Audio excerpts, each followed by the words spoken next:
안녕하세요. 이관희 집사입니다. 예.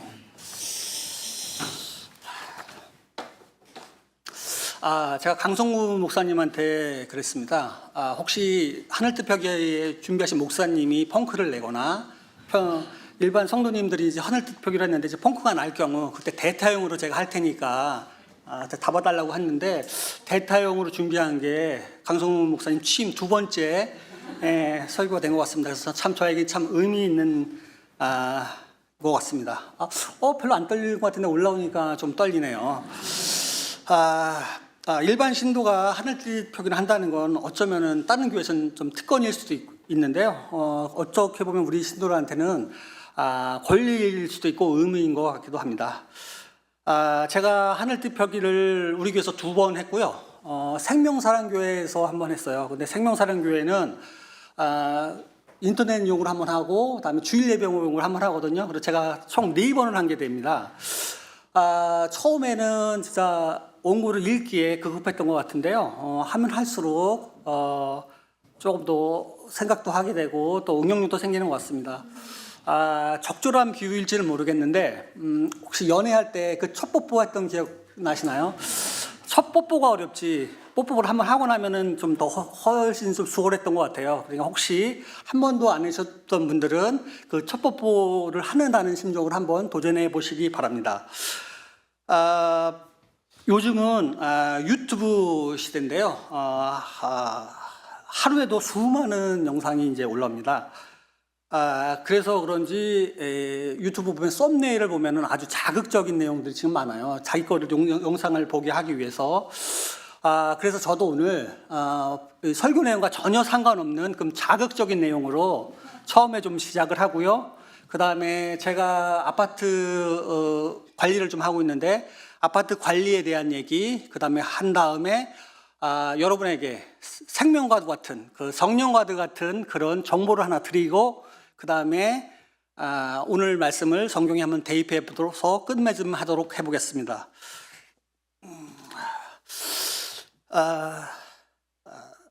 자, 그럼 시작 한번 해보겠습니다. 자극적인 내용 하면은 뭐 연애 얘기겠죠. 근데 연애 얘기는 제가 이전에 4번 할 때 충분히 했거든요. 그래서 혹시 모르시는 분들은 한번 저 전에 드렸던 거 한번 참조해 보시기 바랍니다. 이게 저희 한겨레 21에 나온 건데요. 이게 저희 퀴즈 대잔치에서 뭐 1등을 어쩌고 저쩌고 그다음에 간호사이던 설미진 집사가 회식을 기다리고 있는데 어쩌고 저쩌고 하다가 이렇게 만나게 됐습니다. 그래서 그런 내용은 혹시 궁금하시면은 그 전의 내용 한번 참조해 보시기 바랍니다. 이렇게 해가지고요. 이렇게 결혼을 했어요. 이렇게 결혼을 하게 됐는데 저 뒤에 혹시 있는 동상이 누군지 아세요? 혹시? 저게 놀랍게도 황진이 동상이래요. 손에 들고 있는 게 칼이 아니라 붓이라 그럽니다. 그래가지고 동상 앞에서 설민 집사도 속으로는 좋아하는데 컨셉으로 저렇게 사진을 찍은 거거든요. 예.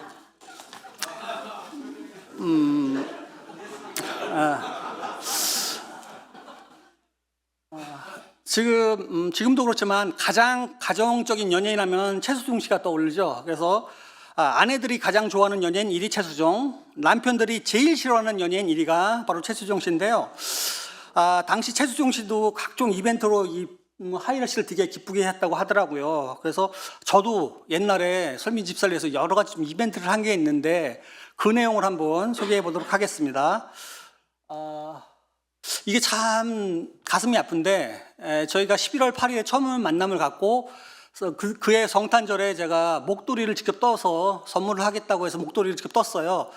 처음 하는 뜨개질이다 보니까 코가 안 맞더라고요. 막 50코였는데 막 52코가 되고 막 그래가지고 중간 좀 뜨다가 다시 풀러가지고 열심히 뜨개질을 해줬는데 저 설미진 집사가 저 몇 번 안 했어요. 그리고 지금 어디 있는지도 모르겠어요. 이사하다가 잊어버렸어요. 그래가지고 사진도 없어가지고 이렇게 목도리 떴던 거죠. 커피색으로 해서 그 목도리 떴던 게 하나가 있고요. 이거는 그해 다음에 1주년 되는 날 이거 십자수 해보셨나요? 이거 저 틈틈이 하나하나를 X자로 이렇게 만들어야 저거 손 진짜 많이 가는 거거든요. 그래서 11월 8일 1주년 된 기념으로 딱 해서 진짜로 시간 쪼개가면서 열심히 했는데, 액자로 해서 만들어 주려고 그랬는데 저 액자는 또 며칠 걸린다 그러더라고요. 그래가지고 시계는 바로 된다 그래가지고 저렇게 시계로 해서 해줬습니다. 요 밑에 보면 LKH라고 있죠. 저거 제 이니셜이거든요. 그냥 딴 사람이 만든 게 아니라 제가 만들었다는 거 증명하는 겁니다. 그 다음에 요거는 뭐 이런 서약서 같은 거, 사랑 서약서 이런 거 그냥 넘어가고요. 옛날에 그 선영아 사랑해라고 있죠. 근데 무슨 광고인지는 모르겠어요. 근데 저도 선영아 사랑해는 기억을 하는데, 저도 그거를 은용해가지고 그 설미진 집사 생일날이었는데요. 이렇게 미진아 사랑해 이렇게 A4 용지 해가지고 충령산 등산 가기로 했는데, 그 전날에 이렇게 전봇대나 이렇게 전봇대에다가 이렇게 쭉 붙이고, 그다음에 여기 벽에다가 이렇게 또 이런 이벤트를 좀 했습니다. 그다음에 요거는 옛날 살던 아파트인데요. 여기 저 위에 보시면 현수막이 달려 있는데, 설미진 탄신 35주년 경축. 요게 5월 24일이 생일이어가지고 저희가 이렇게 현수막을 저렇게 달았던 기억이 있습니다. 그런데 요거는 좀 슬픈 게 뭐냐면은, 설미진 집사 생일이 5월 24일이었는데 노무현 대통령이 5월 23일 날 돌아가셨어요. 그래가지고 그때 그 충격으로 해서 좀 생일을 그냥 넘어갔던 기억이 납니다. 요거는 이제 노무현 대통령인데요. 제 인생에서 빠질 수 없는 분이 노무현 대통령이에요. 제가 뭐 노사모 활동을 하고 그것도 참 자랑스럽게 생각을 하고, 요거는 노무현 대통령 후원하기 위한 저금통이에요. 근데 이때 저금통으로 저희는 돌잡이 때 저거를 올려놨어요. 그래가지고 애들이 이걸 잡으면은 뭐 대통령 되라는 게 아니라 착하고 바르게 살아도 성공한다, 이런 의미로 요 돌잡이를 했는데요. 요건 안 잡고 다른 걸 잡았던 것 같습니다. 예. 그래서 요거는 이제 봉화마을에 가면 이렇게 노무현 대통령 이렇게 추모하는 거 이런 게 누가 새겨놨더라고요. 그래서 추석 때 저도 비슷하게 이렇게 시골에 이렇게 밭이 있거든요. 그래서 여기 옆에다가 그 그림은 못하고 이렇게 하트에다가 설미진 집사 이렇게 해가지고 이런 이벤트는 좀 했어요. 그래서 저거를 만든 다음에 설미진 집사 잠깐 오라고 그래서 옥상에 가서 살짝 보였더니 씩 한번 웃더라고요. 그래서 아마 이런 정도 이벤트 또 뭐 자지장거 있는데 이 정도로 하겠습니다. 잠깐만요. 근데 제가 이렇게 이벤트를 했는데 설미진 집사가 그러더라고요. 자기가 제일 기억에 남는 건 목도리를 해주고 십자수를 준 것보다 도서관에서 같이 공부하다가 당신이 집에 일이 있어서 먼저 간 적이 있잖아. 저녁에 올 수 없는 상황이었고, 그런데 내가 몇 시에 집에 갈지도 모르면서 저녁에 나를 배웅해 주려고 왔을 때 그때 가장 기억에 남는다고 얘기하더라고요. 그래서 여자는 이런 사소한 배려에 더 감동을 한다고 이렇게 얘기를 하더라고요. 그래서 그 다음부터는 뭐 이런 큰 이벤트도 생략하고 있고, 이런 사소한 배려는 아직도 잘못하고 있는 것 같습니다. 예. 좀 집중이 됐나요? 예, 좀 된 것 같죠? 예. 이제 좀 이목을 집중시킨 것 같으니까요. 지금부터는 제가 하고 있는 주택관리사, 아파트 제가 관리사무실에서 일을 하는데요. 아파트 관리사무실은 어떤 일을 하는지, 그리고 관리소장은 어떤 일을 하는지, 그다음에 아파트는 어떻게 관리되고 있는지 그거를 좀 설명을 좀 드릴게요. 아파트는 5계층 이상을 주택으로 쓰는 거를 아파트라 그래요. 그래서 5층이 아니라 5계층이에요. 그러니까 밑에 주상복합이 있어도 위에 5계층만 있으면은 무조건 아파트라 그래요. 그리고 주택관리사는 300세대 이상, 거기는 의무적으로 배치를 해야 되고, 뭐 승강기가 있거나 지역 난방이야 그럼 150세대는 주택관리사를 배치해야 됩니다. 그리고 우리나라 아파트 주거 비율이 전 국민의 53%예요. 그냥 반 이상이 아파트에서 살고 있거든요. 그래서 아파트가 어떻게 관리되고 관리사무소에서 무슨 일을 하는지 한번 보겠습니다. 관리사무소 사무 업무 있는데 참 많은 걸 하는데요. 동결 대표자 및 입주자 관리가 있는데 한번 볼게요. 동결 대표자 선출, 선거관리위원회 구성 이런 게 있습니다. 제가 직원들한테 그래요. 뭐 동대표라고 특별하게 대우하지 말고 똑같이 대우해라. 그런데 저도 동대표가 오면은 더 극진하게 하고 그렇게 하더라고요. 왜냐면 관리소장은 뭐 보통 한 3년 단위로 업체랑 입주자 대표 외의 동대표들이 계약을 하거든요. 관리소장의 능력은 재계약을 하느냐 못하느냐에 달려 있어요. 그걸 결정하는 사람들이 동대표예요. 그러니까 어쩔 수 없이 동대표들에게 조금 더 신경을 쓸 수밖에 없는 상황입니다. 저도 이렇게 근무를 하다 보면은 아파트에 별의별 사람들이 많잖아요. 참 좋은 분들이 대부분인데 한 몇 퍼센트 정도 좀 진짜로 까다롭게 구는 주민들이 있어요. 뭐 안 되는 일을 뭐 대게 해달라, 뭐 떼를 쓰고, 뭐 관리비 깎아달라 그러고, 진짜로 지난번에 한 거 왜 안 지켰냐, 그 사소한 잘못을 엄청 침소봉대해가지고 막 그런 분들이 있어요. 그러면은 진짜로 수시로 전화해가지고 직원들 괴롭히고 이런 분들이 있거든요. 그러면은 저희는 그런 분들을 뭐 이렇게 잠시만요. 그런 분들을 저희는 진상이라고 좀 불러요. 진상이라고 불러서 지금 저도 아직도 기억에 남는 분 있어요. 제가 저를 뭐 형사 고소를 해가지고 제가 경찰서에 5번 이상 조사를 받으러 갔어요. 그래서 그렇게 그분이 아직도 기억에 남고 있어요. 그래서 그렇게 심하게 진상을 부리는 분들이 있는데 이런 분들이 이사를 가면 관리사무소는 진짜 잔치 분위기예요. 그래서 101동 101호가 이사 갔다. 누구라고 안 그러고 101동 101호라고 저희는 이렇게 동호수로 부르거든요. 101동 101호가 이사 갔다. 그러면은 관리사무소 진짜 드디어 이사 갔다. 우리 드디어 편해지나 보다. 그러는데 아파트엔 이런 말이 있어요. 진상수령 불변의 법칙이라고.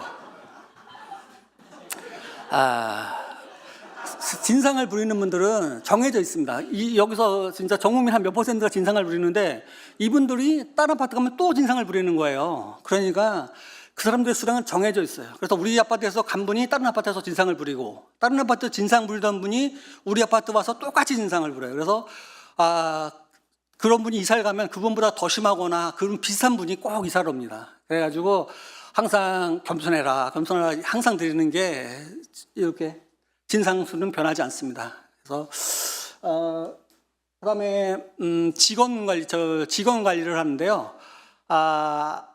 아파트에는 24시간 근무하는 분들이 많아요. 그냥 기계나 이런 게 돌아가기 때문에 그런 걸 밤새 관리를 해주고 혹시 고장 있나 확인해야 되고 또 특히 경비원 같은 경우는 24시간 근무를 하는 경우가 많거든요. 그런 분들 조금 신경 써주고 해야 되는데 24시간 교대 감시단속 노동자라고 있어요. 이런 분들은 24시간 근무를 하고 퇴근을 하고 또 24시간 근무하고 퇴근하고 이런 식으로 일을 하기 때문에 뭐 근로시간 이런 노동법의 적용을 안 받아요. 그다음 휴게일이나 휴일, 일요일도 일을 해야 하기 때문에 안 받거든요. 그래서 그런데 이제 최저임금이 많이 올랐잖아요. 최저임금이 많이 오르다 보니까 예전에 휴게 시간이라는 이런 개념이 없었어요. 그러니까 저런 분들은 그 일을 하고 그에 맞게 돈을 받아갔는데 이제 최저임금이 많이 오르다 보니까 급여가 너무 높아지니까 휴게 시간이라는 개념을 도입을 했어요. 그래서 경비원한테도 뭐 한 6시간 휴게 시간을 줘요. 그러면 솔직히 휴게 시간에는 밖에 나가도 되는 거거든요. 그 근무 안 해도 되는 거예요. 그런데 일이 터지면 그 사람들 책임을 묻는 거예요. 그래서 이런 문제도 있어요. 이것도 뭐 나중에 혹시 한다 그러면 이것도 충분히 얘기할 수 있는 것 같습니다. 그다음에 업체 계약 관리 이거는 보시면 제가 관리해야 되는 업체가 좀 너무 많습니다. 그냥 경비업체, 미화업체, 소독업체, 조경업체, 승강유지관리업체, 기계 뭐 이런 회사들 다 관리하고 또 계약 기간 끝나면은 계약서 쓰고 이런 거 하고요. 그다음에 각종 행정 업무 있어요. 행정 업무 이런 거 하고 요즘은 이재명 대통령 들어온 이후로 안전에 대한 그런 걸 많이 하거든요. 그래서 좀 안전 관리 좀 많이 신경 쓰고 있습니다.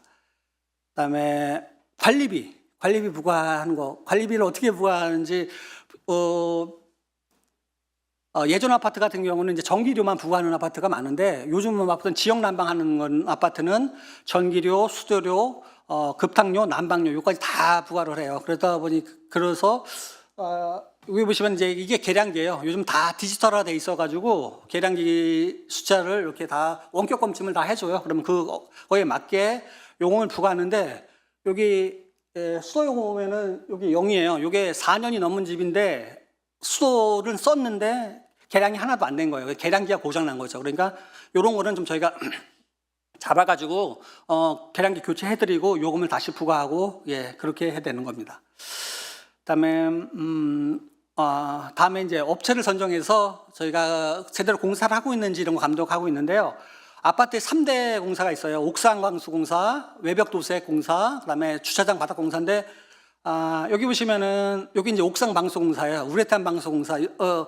맨 위층이 누수가 제일 문제거든요. 이렇게 누수되면은 이렇게 안 되게 바닥면 공사하고 프라이머 바르고 하도, 중도, 상도 이렇게 바르고 이런 거 제대로 작업하는지 저희가 감독을 하거든요. 그래서 솔직히 다 따라다니면서 3mm 이상 하는지 감독할 수는 없어요. 그래서 이렇게 물량을 다 옥상에 다 올리게 해가지고 이렇게 그게 다 칠해졌는지 그리고 나중에 이게 중간중간 3mm가 넘게 되는지 그런 거를 저희가 감독합니다. 그 다음에 할 공사가 요거는 외벽도색 공사예요. 요건 한 8년, 한 10년에 한 번씩 하는데 이렇게 균열이 가고 이렇게 됐는데 요거는 뿜칠이에요. 이렇게 스프레이로 이렇게 뿌리는 건데 이게 환경을 오염을 시키기 때문에 지금 이렇게 못해요. 이게 바람이 불면 다 날아가잖아요. 그래가지고 지금은 롤러로 이렇게 칠해야 되는 게 있어요. 그래서 옛날보다 요 조금 단가는 좀 많이 올라갔어요. 그 다음에 하는 공사가 이렇게 지하 주차장. 요는 깔끔한데 지하 주차장도 한 10년 정도 되면은 바닥이 들뜨고 이러는데 여기다 에폭시 공사하는 거. 요것도 참 힘든 작업 중에 하나예요. 왜냐하면 차량은 많기 때문에 주차장을 4등분이나 해서 이쪽 차를 빼서 이쪽으로 이동시키고 거기 도색 작업을 하고 또 이렇게 이동시키고 하는데 차량을 잘 안 빼주거든요. 그렇게 하니까 이것도 참 어려운 공사 중에 하나입니다. 그 다음에 승강기 교체 승강기 교체 공사 여러 가지 있는데 그런 거는 자주 있는 일은 아니고요. 그다음에 건축물은 어떻게 관리되는지 요게 있어요. 그래서 보면은 해빙기 건축물 크게 해야 되는 게 겨울이 지나고 난 다음에 어떻게 됐는지 겨울에 해빙기 점검을 한번 하고 상반기에 점검을 하고 비 올 때 누수되는 없는지 우기에 점검을 하고 하반기 점검하고 또 월동기 이렇게 점검하고 막 이렇게 관리사무소 다 점검을 하고 있습니다. 그래서 보시면은 법적으로 해야 되는 검사 이렇게 많습니다. 그래서 승강기는 제일 중요한 부분이기 때문에 1년에 한 달에 한 번씩 업체에서 점검을 하고 1년에 한 번 검사를 받아요. 그리고 15년이 지나면은 3년에 한 번씩 정밀 검사를 받아야 돼요. 그래서 이렇게 쭉 있습니다. 그다음에 소방 점검 같은 경우에는 1년에 2번씩 소방 점검을 다 해가지고 세대에 있는 감지기 이상이 있는지 다 점검을 해가지고 이렇게 처리를 합니다. 그다음에 여기 좀 보여드릴게요. 그리고 어떤 게 있는지 혹시 이런 거 혹시 보셨어요? 요거에 전봇대에 있는 거죠. 변압기예요. 요렇게 근데 이제 그 변압기가 아파트에는 이런 식으로 보면 최신식이 몰드 변압기거든요. 옛날 아파트들은 이렇게 크게 기름이 들어가는 변압기인데 이렇게 돼 있어요. 그래서 여기 22,900V가 들어와요. 아파트에 22,900V가 들어오는 거를 380V나 220V로 변환해서 각 가정에게 보내주는 거 있거든요. 그게 수변전 시설이에요. 이게 아파트에서 제일 중요한 시설이에요. 근데 예전에 제가 수서에 아파트에 근무할 때인데 쥐 한 마리가 거긴 쥐가 좀 솔직히 있거든요. 쥐 한 마리가 들어왔다가 여기 딱 접촉이 된 거예요. 근데 저도 몰랐어요. 그런데 쥐가 증발이 돼 버렸어. 전압이 없어졌어. 그러면 전압이 높은 거예요. 그래서 그거로 인해서 강남 일대가 살짝 순간 정전이 왔어요. 그러니까 정전 진짜 쉽게 올 수가 있거든요. 그랬던 거예요. 그래서 그런데 보시면 새들은 멀쩡하거든요. 아까 쥐는 이게 날아갔다 그러는데 근데 왜 멀쩡할 것 같으세요? 혹시? 이런 거는 왜냐면 전기는 이렇게 그러면 얘가 이렇게 통해서 밖으로 나가야지 감전이 되는 거는 전기가 이게 통해야지 되는 거거든요. 근데 제가 앉은 거는 전기는 통하지 않는 상태인 거예요. 발이 도체가 아니라 이렇게 앉아 있는데 전기가 통하지 않아서 멀쩡한 상태예요. 만약에 새가 이렇게 커. 그래서 손을 이렇게 양쪽으로 잡아. 그러면은 이렇게 전기가 22,900V가 토랑해가지고 얘도 아마 스님 없이 사라질 거예요. 이렇게 작기 때문에 이렇게 감전이 안 되는 겁니다. 혹시 전부터 이거 잡고 싶으신 분들은 운이 좋으면은 감전이 안 될 수 있어요. 전기가 흐르지 않으면은. 그래서 이렇게 되고 있고요. 그다음에 이게 아파트에서 돈이 제일 많이 들어가는 게 승강기예요. 승강기가 하루에도 수백 번씩 운행이 되기 때문에 승강기는 전문가가 와서 매달 점검을 하고 한 번씩 고칠 수 없는 거는 정지를 시켜야 돼요. 보면은 근데 이런 분들이 있어요. 승강기에 많이 갇힘 사고가 발생이 돼요. 그러면은 물어보는 분들이 있습니다. 떨어지지 않냐고. 그런데 승강기는 구조상 떨어지지 않게 돼 있어요. 그럼 보시면 요 옆에 있는 거, 요게 조속기라는 건데 얘가 일정 속도 이상이 되면은 저 기계적 장치로 이렇게 요 아래 요거를 잡아가지고 브레이크를 잡아주게 돼 있어요. 그래서 줄이 끊어져서 속도가 좀 높아진다 그러면은 제가 자동적으로 멈추게 돼 있어요. 그러니까 승강기는 절대 떨어지지 않으니까 안심하셔도 돼. 단지 그 안에 갇혀 있다는 거 그거 때문에 그런 거고요. 그래서 승강기가 이렇게 관리가 되어 있고요. 그다음에 요거는 아파트에 있는 항아리예요. 물항아리. 이렇게 하면 여기다가 물을 받아두는 거예요. 그래서 요게 사진으로는 한 장만 나와 있는데 저런 게 이렇게 두 개가 있어요. 그래서 1년에 젖수 2번씩 청소를 하거든요. 그래서 한쪽으로 물을 옮겨놓고 청소하고 그다음에 이쪽으로 이렇게 옮겨놓고 청소하는데요. 이렇게 물이 이렇게 찼다가 높았다 이런 식으로 운행이 되는데 제가 어느 정도 물이 차면은 신호를 줘서 이제 밸브를 잠그고 물이 또 바닥이 되면 다시 물 받고 이렇게 돼 있는데 전에 미사에 있을 때인데 제가 고장이 났어요. 밸브가. 그래가지고 물이 계속 차는 거였어요. 그러면 한 80%대가 되면은 알람 경보가 울려줘요. 저수조 고수위 알려줘야 되는데 그때 하필 그 경보도 안 된 거였어요. 그래가지고 저게 넘쳐가지고 뭐 이런 고가의 장비들이 있거든. 제가 다 물에 잠길 뻔한 상황인 거였어요. 근데 우리 그때 직원이 진짜로 딱 들어가가지고 밸브를 잠궜어요. 제가 새벽에 연락받고 딱 갔는데 여기 허리까지 물이 차 있었거든요. 그래서 지금도 그때 생각하면 진짜 시끄럽네요. 좀만 더 찼어도 저 몇 억대 기계들이 아마 다 잠겼을 거예요. 그래서 요것도 지금 제가 근무하고 있는 아파트 사진인데요. 여기 보시면 이게 다 이제 부스터 펌프, 수돗물을 공급해 주는 장치예요. 그래서 옛날에는 각 세대마다 이렇게 고가 수주라고 물을 위쪽으로 올려가지고 그 앞에 수압으로 이렇게 내려줬어요. 그러다 보니까 아래층 1층은 수압이 좋아. 그런데 옥상층 15층 뭐 이런 데는 수압이 낮아요. 그래서 뭐 샤워도 못할 정도라고 막 이렇게 얘기하는데 지금은 요 펌프가 안 쓸 때는 펌프 하나만 돌고 많이 쓸 때는 펌프 한 두세 개 돌아가지고 압력을 일정하게 유지해 주는 거거든요. 그래가지고 이렇게 되고 있어요. 그다음에 요거는 이제 난방 장치예요. 난방 여기 빨갛게 지역 난방인데요. 이쪽에 지역 난방에서 한 120도로 열이 들어오면은 걔를 이렇게 해가지고 쭉 이렇게 해주는 거고 이렇게 좀 있습니다. 좀 지루하시죠? 이거 너무 기계 얘기하니까. 그다음에 요거는 이제 저희가 수목 관리하는 거예요. 저 보시면은 이렇게 한 달에 한 번씩 저희가 이렇게 농약도 쳐야 되고 풀도 뽑아야 되고 이렇게 전지도 해줘야 되고요. 이렇게 이런 작업을 하고 있습니다. 이 정도만 이제 저희가 하는 일을 조금 말씀을 드렸고요. 드디어 처음에 말씀드린 여러분의 생명을 살리는 생명의 말씀, 생명의 정보를 드리겠습니다.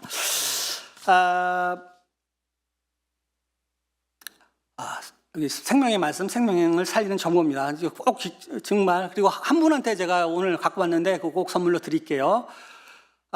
이게 아파트를 관리하면서 제일 관리하기 어려운 게 소방시설이에요. 소방시설. 보면은 불이 나면은 이렇게 세대에 이렇게 소화기 있거든요. 소화기를 이렇게 끄거나 간단한 거, 그 옆에 그 가운데 있는 거는 확산 소화기예요.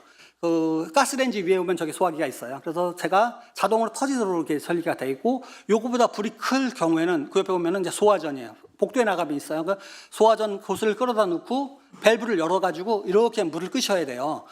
불을 끄셔야 돼요. 그런데 솔직히 좀 이거는 불이 작을 경우에 그때 하는 거지, 불이 났다 싶으면은 대피가 제일 우선입니다. 그래서 보시면은 이게 화재가 났을 때 어떻게 해야 되는지를 설명해 드린 건데요. 이게 화재가 났잖아요. 그러면 위에 감지기, 요런 거, 요거는 이제 단독 경보용 감지기인데, 요런 감지기가 세대 있어요. 그러면 얘가, 감지기가 울리면은, 관리사무실에 신호를 줘요. 화재 발생했다고 울리면은, 지구경종이 울리고, 사이렌이 울리고, 그 다음에 방화문이 닫혀요. 연기가 밖으로 빠지지 않게. 그리고 팬이 돌아서 연기를 빼게 돼 있어요. 그리고 사람들은 여기 유도등을 보고, 지상 1층으로 피하고, 만약에 지상으로 피할 수 없는 분들은 옥상에, 그 문이 열리면서 옥상으로 피하게, 이렇게 시스템이 돼 있어요. 이게, 아파트에 설치된 게 화재 시스템인데요. 근데 제일 문제가 뭐냐면은 이 감지기나 이게 오동작이 너무 많아요. 오동작이. 보시면은 여기 보시면 이게 뉴스인데 99.75%가 비화재보고 0.25%가 실제 화재예요. 그러니까 저도 16년 좀 넘었는데 아파트에 화재 난 건 한 번도 못 봤어요. 상가에서 한 번 보고, 상가에서 화재 난 건 한 번 보고, 그런데 이거 화재 경보는 한 수백 번, 수천 번은 본 것 같아요. 그러니까 얘가 오동작이 많기 때문에 사람들이 여기 양치기 소년이라고 돼 있죠. 사람들이 양치기 소년이 되는 거예요. 저희 직원들도 그래요. 울려도 오동작이겠지. 이렇게 돼요. 진짜 화재가 났을 때도 거의 없기 때문에 사람들이 화재야 이런 인식이 좀 없어요. 그렇다 보니까 저는 이게 진짜 제일 문제라고 생각해요. 그렇다고 얘를 좀 고가의 장비, 감지기 하나에 한 2, 3천 원 하는데 저걸 몇만 원짜리를 이렇게 쓰면 건축비가 올라가기 때문에 수만 개가 들어가거든요. 그 아파트에. 그러기 때문에 저 비싸게 쓸 수는 없어요. 그리고 또 기존에 설치된 게 있기 때문에. 그래서 여러분에게 이거 정말 드리는 건데요.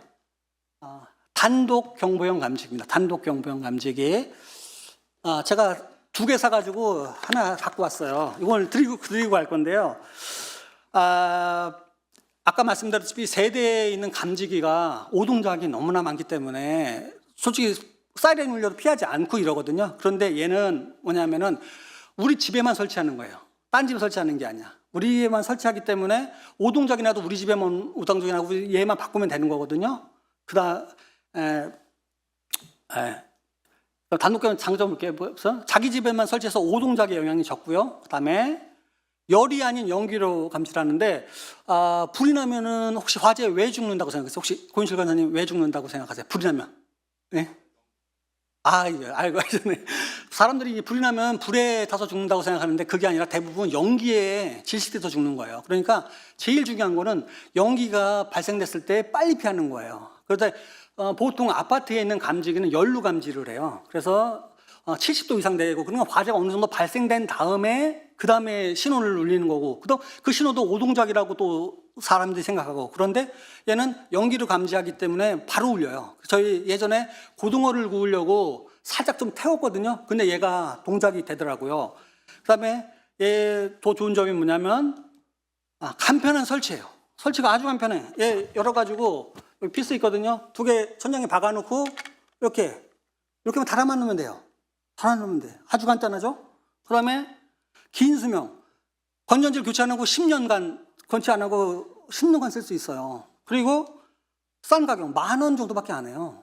그래서 진짜로 제가 그래서 이게 계속 말씀을 드려요. 이거 단독 경보형 감지 꼭 사두시라고. 저희도 이사를 갔는데 단독 경보형 감지기 없으면 저 솔직히 좀 불안하더라고요. 그래서 이번에 2개 사서 하나 달아놓고 그랬거든요. 그러니까 밤새 얘 보초를 세워놓는 거예요. 10,000원에 10년 동안 보초를 세워놓는 거 하나 세워놓는 거거든요. 그래서 꼭 제가 말씀드리는 게 여러분의 생명을 살릴 수 있는 게 단독 경보형 감지기입니다. 이거는 인터넷에 검색하시면은 제품 정말 너무 많아요. 그러니까 꼭 사다가 천장에 꼭 설치하세요. 얘가 경비원이나 미아분들 교육할 때 항상 이거 사다 놓으시라고 그래도 솔직히 안 사요. 예? 상관없어요. 10,000원 정도 하면은 거의 대부분 다 비슷합니다. 그렇기 때문에 요거 단독 경보형 감지기 꼭 사가지고 주시고 이건 이따가 선물로 한번 드리겠습니다. 예.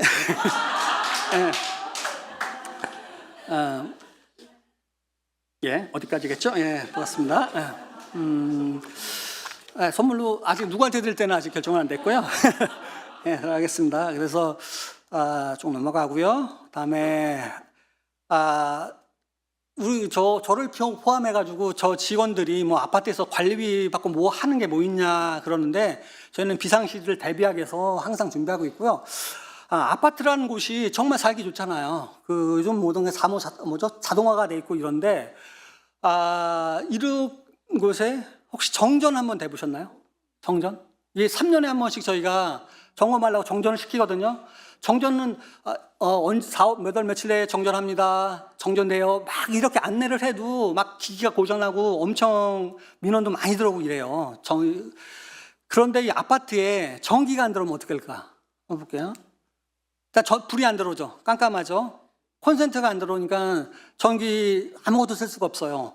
그다음에 승강기 운행이 안 돼요. 그럼 높은 층은 걸어 다녀야 돼요. 수도 안 나와요. 다 펌프로 동작되기 때문에 난방 온수 당연히 안 되고요. 가스도 안 들어올 수가 있어요. 그다음 길거리 가로등, 신호등 이거 다 안 될 수가 있어요. 그러니까 그 편하고 우리 직원들 관리해서 그렇게 살기 좋은 아파트도 이 전기 하나만 끊어져도 그냥 콘크리트 건물 하나 그렇게 불과할 뿐이에요.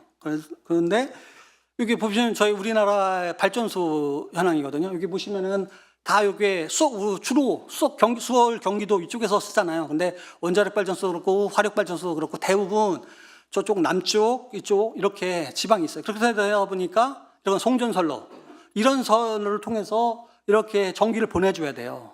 그런데 그냥 이게 평소에 관리되고 가면 되는데 뭐 천재지변이나 특히 전쟁 같은 게 나서 이런 게 몇 개 부서졌다 그러면은 진짜 얼마 동안은 전기가 안 들어오는 아파트가 될 겁니다. 보시면은 그런데 전쟁이 난다 그러면은 진짜 이렇게 건물 같은 거 다 파괴되고요. 잠시만요. 그다음에 이렇게 아파트 파괴되고 이러는 거예요. 특히나 우리나라는 이렇게 수도권에 집중돼 있기 때문에 우리나라는 군사력이 압도적이어서 북한을 다 제압할 수 있다 그러는데 초기에는 큰 타격을 입을 겁니다. 그럼 엄청나게 큰 피해를 발생될 거고 엄청난 생활에 불편이 생길 겁니다. 이렇게 보시면 이건 이제 전쟁을 너무 쉽게 말하는 분들이 있어요. 전쟁 끝까지 한번 해보지 뭐 막 이렇게 하는 분들이 있는데 전쟁 되면 이렇게 아이들이 죽고 고아가 발생되고 특히나 여기 아래쪽에 보면은 내가 살기 위해서 남을 죽여야 되는 거예요. 남을 죽이는 게 용인되는 그런 상태가 되는 겁니다. 그런데 저희는 이제 전쟁이 안 날 거라 그러는데 얼마 전에 전쟁 날 뻔했잖아요. 윤석열이 그 오물풍선 때 원점 타격한다고 타격하라 그러고 드론 띄우라고 무인 항공기 보내고 진짜 전쟁 일으키려고 그렇게 했었거든요. 그러니까 우리도 모르는 사이에 전쟁은 언제든지 발생될 수 있습니다.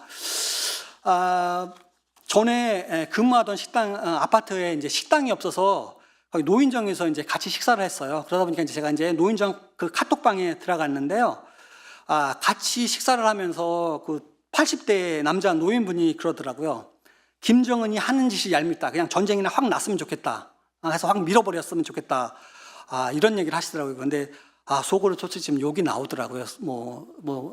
진짜 80 넘으셔서 살 만큼 다 사셨다는 건지 우리 애들 생각을 안 하는지 막 이런 생각이 나가지고 그런 속으로 좀 욕 나왔고요. 그 단톡방에 할머니 할아버지들이 이렇게 주고받는 게 단톡방이 있거든요. 거기 할머니들 진짜 인자하세요. 제가 거기 소장 그만둔다 그럴 때 직접 떡을 해가지고 케이스에 담아가지고 고생 많았다 그러면서 이게 직접 주시고 진짜 우리 어머니 같은 그런 분들이에요. 그런데 그분들이 카톡에 남기는 거 보면은 뭐 이재명이 어쩌고 어쩌고 욕설이 어쩌고 김정은 이놈 나쁜 놈 어쩌고 저쩌고 뭐 시진핑 어쩌고 저쩌고 이런 교회 카톡방을 통해 가지고 되는 것들을 그대로 그 거짓 정보를 그대로 나르고 있어요. 그래서 보면서 그렇다고 제가 거기서 이거 거짓 정보예요 그렇게 말씀드릴 수는 없고 정말 조금 답답한 생각이 들었어요. 그러면서 막 진짜 전쟁 한번 해야 돼 막 이렇게 카톡방이 그런 혐오와 그 전쟁을 부추기는 그런 장이 되고 있더라고요. 그리고 그 소년보호 목사가 있는 세계로 교회였던가요? 거기에 어린이 주일학교인가에서 애한테 인터뷰하는데 그랬잖아요. 그 애가 이게 질문을 해. 예수님께서 원수도 사랑하라 그랬는데 이재명하고 김정은은 어떻게 하냐고 이렇게 질문을 하거든요. 제가 그 모습 보면서 좀 솔직히 충격 받았어요. 그런데 거기 그 전도사라는 부목사인가 그 사람이 그 마귀에 잡힌 사람들은 어쩌고 저쩌고 이렇게 설명을 하고 있는데 정말 슬프더라고요. 그 예면서 보면서 언제부턴지 기독교가 평화의 종교가 아니라 증오, 혐오, 전쟁의 종교가 되었는지 답답합니다. 아파트라는 이 편리하고 안락한 주거 공간에서만 살던 사람들이 전기가 끊기면 겪는 그 며칠을 지옥이라고 느낄 겁니다. 전쟁은 전기가 끊긴 그 며칠은 비교가 안 될 정도로 참혹하고 무서운 것입니다. 우리가 70년 이상 전쟁 없는 한반도에 살다 보니 또는 남과 북의 갈등으로 이익을 보는 집단이 집권을 하다 보니 전쟁을 아무렇지 않게 말을 하는 게 아닌가 싶습니다. 기독교인이 하나님이 주신 가치인 평화를 말하지 않고 대결을 말하고 전쟁을 말하는 것은 진짜 신앙인이 아니라고 단언합니다. 지구는 핵무기라는 다이너마이트로 가득 찬 집과 같습니다. 조그마한 문제로 전쟁이 일어날 수 있고요. 그러다가 핵무기가 사용될 수 있는 그런 위기 상황입니다. 당연히 하나님을 믿는 사람이라면 이런 위험을 몰아내고 평화를 지키는 믿음을 가져야 한다고 봅니다. 아무리 주여 주여를 외치고 죄를 고백하면 천국에 간다는 사탕 발림 설교를 하여도 그 말에 평화가 없다면 그것은 거짓 설교이고 거짓말이라고 봅니다.